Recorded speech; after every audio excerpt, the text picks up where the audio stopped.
اور چیخنے چلاتے بھی. آپ بولے اس دن تو بیان کر رہا تھا, تو بھائی ہم بھی سیکھنے کے لیے کہہ رہے ہیں باتیں, لیکن بات اچھی کرنی چاہیے انسان کو.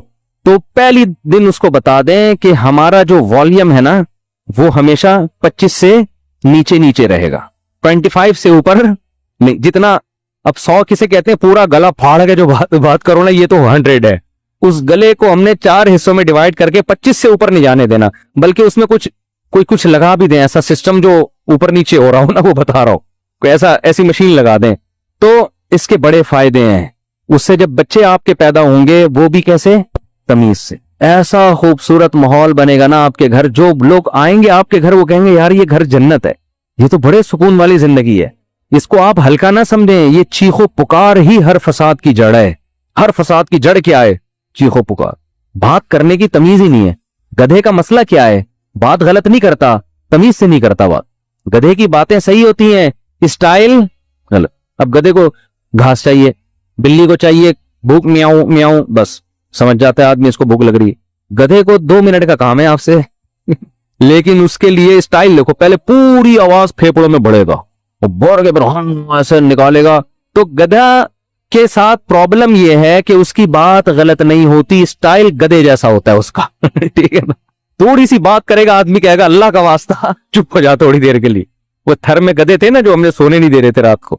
تو یہی اسٹائل گھروں میں لوگوں کا ہوتا ہے. اچھا, وہ توصیف الرحمان صاحب کے بارے میں میرا ایک کلپ وائرل ہوا ہے, یہ وضاحتی بیان بھی میں کر دیتا ہوں. تو میں نے مولانا توصیف الرحمان صاحب کے بارے میں یہ کہہ دیا تھا کہ وہ چیختے بہت ہیں اور بالکل گدھے جیسی آواز, اس طرح کا میں نے کچھ. وہ کلپ میں نے بہت جگہوں سے ہٹایا کیونکہ مجھے خود لگا کہ یار یہ میں بھی توہین کر رہا ہوں نا, اس طرح مجھے نہیں کہنا چاہیے تھا. بہرحال ایک عالم دین ہے, علمی اختلاف, وہ میں نے کلپ ہر جگہ سے ہٹوایا لیکن پھر بھی وہ کلپ چل رہا ہے. تو توصیف الرحمان, مولانا توصیف الرحمان صاحب تک کوئی بھی میرا پیغام پہنچا سکتا ہے نا, تو میرا معذرت نامہ ان تک پہنچا دے کہ میں نے اس سے معذرت بھی کی ہے اور اس کلپ کو جگہ جگہ سے ہٹایا بھی ہے. لیکن وہ مختلف چینل پھر کوئی نہ کوئی چینل چلا دیتا ہے, پھر کوئی میرے خلاف کوئی کلپ بنا ہوا ہوتا ہے کہ یہ دیکھو ایک عالم کو یہ کہہ رہے ہیں. تو وہ بات فی نفسی ہی درست ہے کہ بات آرام سے کرنی چاہیے, لیکن وہ کچھ زیادہ ہی ہو گئی تھی کہ کسی کو پورے صاف کسی کے بارے میں نام لے کے کہہ دینا کہ گدھے کی طرح, تو یہ تھوڑا زیادہ ہو گیا. تو میں نے اس سے معذرت بھی کی ہے اور وہ کلپ بھی ہٹوایا, لیکن چینل بعض چینل ہمیں پتہ ہی نہیں چلتا وہ چل رہے ہوتے ہیں. تو یہ اگر کوئی مولانا توصیف, ان کو مولانا کہتے ہیں یا کیا کہتے ہیں, شیخ توصیف الرحمان, سعودی عرب میں مولانا کا لفظ زیادہ نہیں ہے نا, تو شیخ کا لفظ ہے. تو شیخ توصیف الرحمان صاحب تک کوئی میرا پیغام پہنچا سکتا ہے, بلکہ پہنچ ہی جائے گا ویڈیو کے ذریعے. تو بھائی وہ کلپس کو میں ہٹوا چکا ہوں اور اس سے میں رجوع اس معنی میں کہ وہ لفظ میرے کیا تھے, کچھ ضرورت سے زیادہ سخت الفاظ تھے جو مجھے نہیں کہنے چاہیے تھے. تو خیر, تو گھر میں بچوں کو کیا سکھانا چاہیے, تمیز, ادب, صحیح ہے نا. تو چیخنے چلانے کا گھر میں اگر ماحول ہوگا تو یہ بڑا مسئلہ ہے, لیکن یہ شروع میں ہی کنٹرول ہو جاتی ہیں. جیسے وہ ایک آدمی, 2 بندوں نے شادی کی, 2 بہنوں سے, 2 بھائیوں نے 2 بہنوں سے شادی کی, 6 مہینے گزر گئے, ایک کی بیوی بڑی تمیز سے, بہت ادب احترام, دوسرے کی بیوی کنٹرول میں ہی نہیں.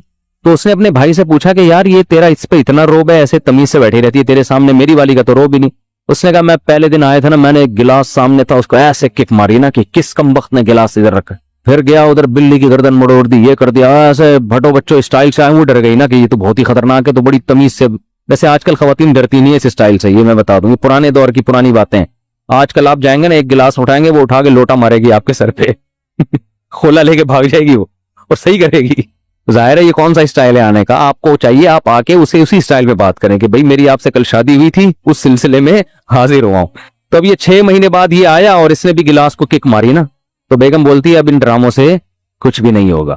تو یہ شروع میں اگر کنٹرول ہو جائے معاملہ تو ٹھیک ہے, بعد میں تو سب چیخنا چلانا, پھر تو پھوڑو, صحیح ہے نا, وہ چیخے آپ بھی چیخو, وہ دروازہ تھوڑا سا بند کرے آپ اٹھا کے کھولو اور اسپیڈ سے بند کرو. ہمارے حضرت نے ایک واقعہ سنایا, اس طرح طلاق ہوئی ہے. شوہر گھر میں آیا تھکا ہوا, تو بیگم انتظار کر رہی تھی, کہیں لیٹ ہو گیا تھا, یہ اس کو غصے میں بیٹھی ہوئی تھی بیگم. تو جب یہ آیا ہے نا کمرے میں, تو اس نے دروازہ دھاڑ کر کے بند کیا نا, بیگم کا موڈ آف تھا تو اس نے کو غصہ آیا, اس نے دروازہ دھاڑ کر کے بند کیا. بیگم نے کہا مجھے تپانے کے لیے اتنی زور سے دروازہ بند کیا, دوبارہ اور تیز بند کرو. یہ بھی بس سینگ نہیں تھے ان کے, حرکتیں تو وہی بیل والی. تو پرانا واقعہ ہے, ان کو نہیں پتا چلے گا.